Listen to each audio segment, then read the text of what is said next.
Subscribe to Smartphone Tutorials by clicking on the subscribe button, and do remember to click on the notification bell icon to get instant notifications. Hey guys, welcome to the channel. This is episode 2 of Daily Tech News, in which I bring you the latest technology news up to date, which excites me and I think you should know about it as well.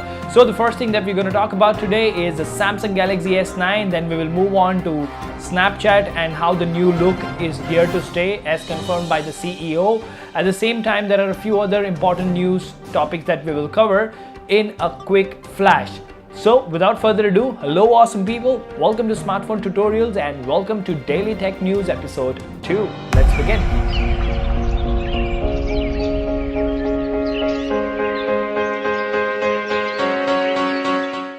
Alright, so the first thing that we're going to talk about is the Samsung Galaxy S9, and if you have a look at Reddit, there is a complete AMA going on. That means, somebody claims that they have spent 20 minutes with the brand new Samsung flagship, that is Galaxy S9, the US variant, and they have, shared all the information they can.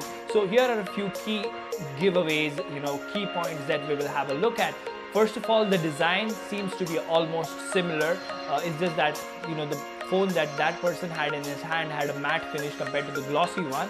At the same time, the design is similar to Samsung Galaxy S8, but at the back, the fingerprint scanner is now below the camera, which was expected considering how much it was hated in 2017 on the Galaxy S8. He somehow still managed to smudge the camera glass. That is what he said. Now, apart from this, stereo speakers for the Galaxy S9 are confirmed. One would be at the bottom and the other one would be the earpiece.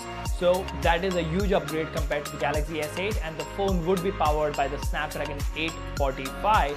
Now the main change when it comes to the Samsung Galaxy S9 is the camera. The camera is reported to record 4K at 60 frames per second and 720 or 1080p slow motion at 240 frames per second. So there is no 1000 FPS as it was claimed earlier, but then variable aperture is there, so better low light performance, stereo speakers, a redesigned fingerprint scanner, awesome features like the Galaxy S8 should make this phone a killer device for 2018. Moving on to the next topic. Now when I saw the iPhone X, I told you guys that the notch is here to stay. As much as I hate to confirm this is what this particular news pointer will inform you about. So Apple have released a statement stating that all the new apps which are submitted for approval to the iTunes Store or the Apple Store for iPhones have to be compatible with the Super Retina display on the iPhone X and should accommodate the notch. So as surprising as it sounds, it looks like the future iPhones will carry the same design language of the iPhone X, and all the new apps are hereby instructed to carry the same design language. Now, what do you think about it? Do you think the notch design should continue, or it is something you don't like? Mention in the comment section, let me know. Let's move on to the next news article. Google is rewarding its loyal customers, like back when Google started making their own phones, or they started with the Nexus branding. People who have been with the Nexus and Pixel line since then, whoever is buying a Pixel device or something like that, or whoever is planning to buy one, they are getting emails from Google that there is a 20% off for you on Pixel 2 and Pixel 2 XL.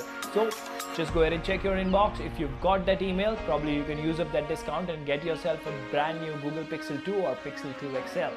Another news comes from Snapchat. Snapchat CEO Evan Spiegel, I hope I pronounced that right, has confirmed that the new user interface or all the changes which were made to Snapchat recently are here to stay, because they have a different plan altogether for the future of this particular app, and that is the reason there is no going back to the previous design. So if you're a Snapchat user just like me and you loved the previous user interface and you hate the new one and you wanted to go back to the previous one, this is sort of a bad news, but here's what he has to say further. The tech is an important piece, but I think the harder part you can get around is the time it takes to learn. You do need folks to use this product to communicate with their friends to learn how to better provide the feed. So that is what he wants to say, and what he's trying to say here is that the new design is here to stay and we are not going back to the old user interface at all. So the last bit of news comes from Sony. Yes, the great phone manufacturer from Japan, who is supposed to release their next flagship at Mobile World Congress. soon.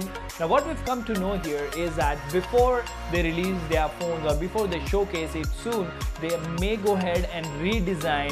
This is a last minute change because everything seems to have finalized and they're just going to display that, but something has changed, probably something has gone wrong, which has led to the redesign. So they could be redesigning the XZ2 and the XZ2 Pro just before they launch it. So guys, this was the news for you. If you like this video, like, share and subscribe. Please let me know if there's anything else that you'd like to know. And the giveaway for the Xiaomi Redmi 5A is on. Stay tuned for more updates. Thank you for your time. Goodbye.